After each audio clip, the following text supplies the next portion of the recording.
Flexbox. Oh, CSS වල තියෙන දැන් trending topic එකක් තමයි CSS Flexbox. Flexbox concept එක අපිට ගොඩක් use කරන්න වෙනවා responsive website හදන්නදී. ඉතින් අපි මේ Flexbox concept එක ගැන අලුත්ම series එකක් අද ඉඳන් පටන් ගන්නවා. එහෙනම් හැමෝම එකතු වෙන්න අපි Flexbox ගැන in and out හැමදේම කතා කරමු. එහෙනම් අපි යමු intro එකට.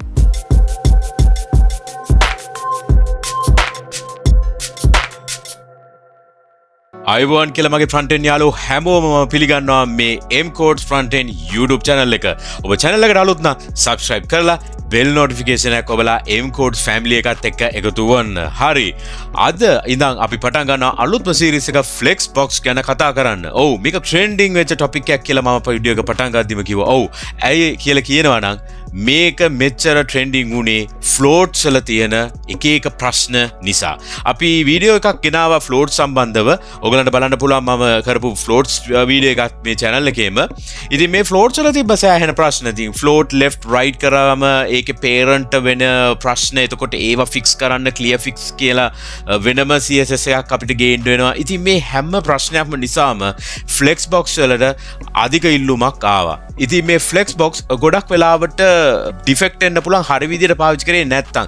ඉතින් මේ අද අපි වීඩියෝ සීරීස් එකෙන් අද ඉඳන් අපි පටන් ගන්න මේ වීඩියෝ සීරීස් එකෙන් මේ හැමදේම අපි හරියට එකේ ඉඳන් ලස්සන්ට කියලා දෙනවා. එහෙනම් අපි යමු මාතෘකාවට කෙලින්ම. right. ඔයගලන්ට පේනවා left hand side එකේ මගේ HTML එකක් මම ලියලා තියෙනවා. මේකේ තියෙන ඇත්තටම div tag එකයි නිකන් paragraph ටිකයි. එච්චරයි. හරිද?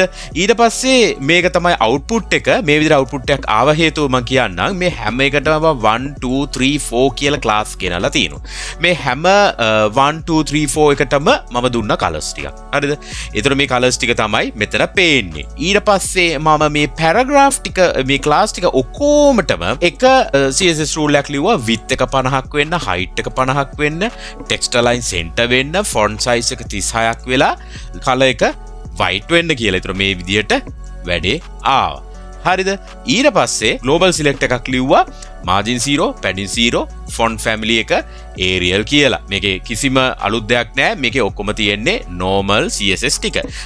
හරි. දැන් ගණන් අපි Flexbox ගැන in and out කතා කරමු. දැන් මගේ මේ output එකක් තියෙනවානේ මෙතන ABCD කියලා මේ විදිහට. හරි. දැන් මම Flexbox පාවිච්චි කරන විදිය කියන්නම්. දැන් මෙතන අපේ output HTML එක ගත්තොත් මේ HTML එකේ තියෙන div tag එකකුයි paragraph 4කුයි. එතකොට මම මේක කිව්වොත් මේ div කියන්නේ මෙතන මොකද්ද? මේ paragraph ලගේ parent. එතකොට අපි Flexbox කරනවා නම් Flexbox වල තියෙන වාසි ටික ගන්නවා නම් අපි parentව තමයි මුලින්ම අල්ලන්නේ display flex කියලා කරන්න. ඒ සඳහා මම දැන් මේ div එකට දෙන්නම් class එකක් flexible box කියලා දෙන්නම්කෝ. එතකොට මට පුළුවන් මේකට ලියන්න flexible box කියලා ලියන්න display flex. මේක තමයි මම display flex කරන Flexbox එක use කරන පළවෙනිම step එක. හැමතිස්සෙම parent මෙන්න මේ display flex එක දාගන්නවා.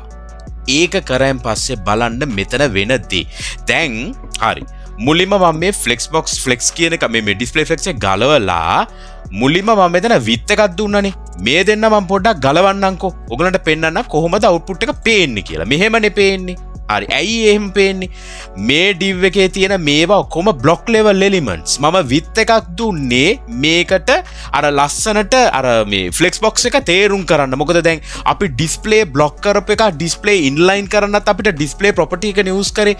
දැන් මම flex කියලා පාවිච්චි කරන්නේ ආපහු මම display inline වත් display block වත් ආයෙ පාවිච්චි කරන්නේ නැහැ. float කරන්නෙත් නැහැ.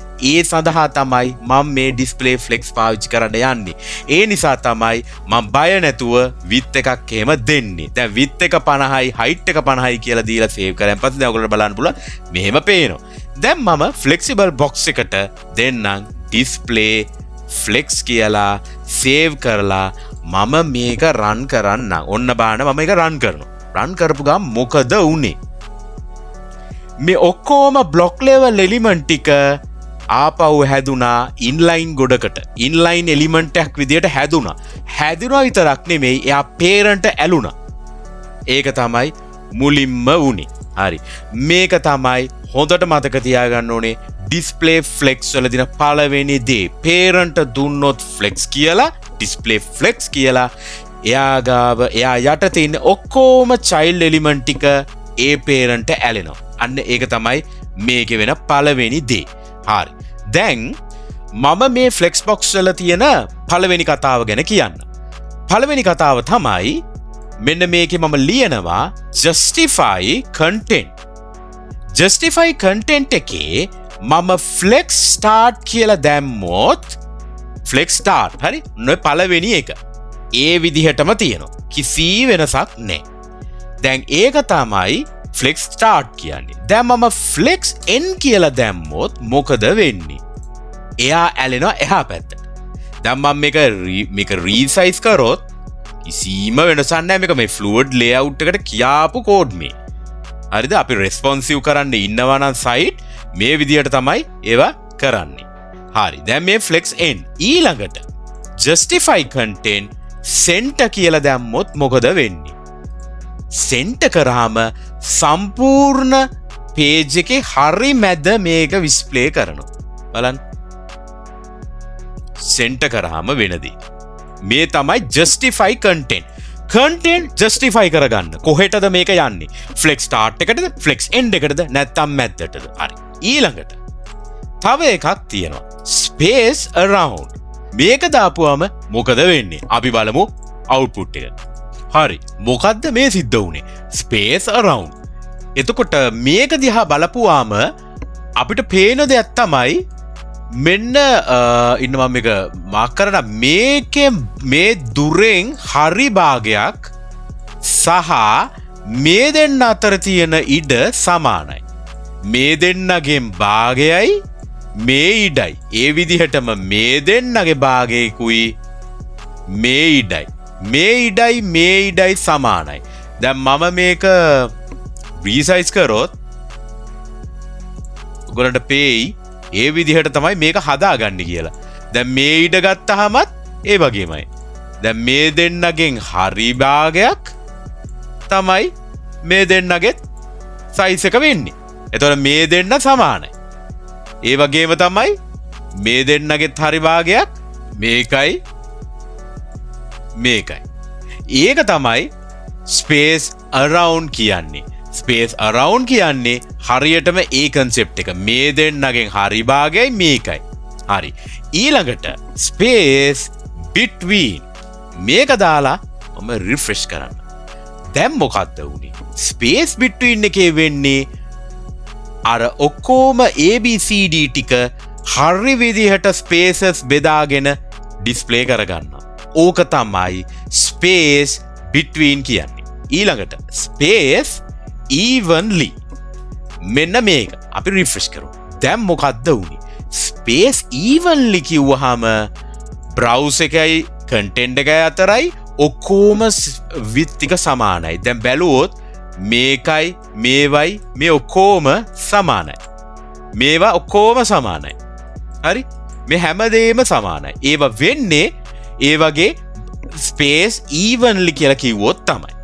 හරි. එහෙනම් Flexbox පාඩම් මාලාවේ පළවෙනි එක justify content ගැන ඕගලන්ට හොඳ අයිඩියාවක් එන්නදී කියලා මම විශ්වාස කරනවා. අපි justify content එකේ 6ක් ගැන කතා කරා.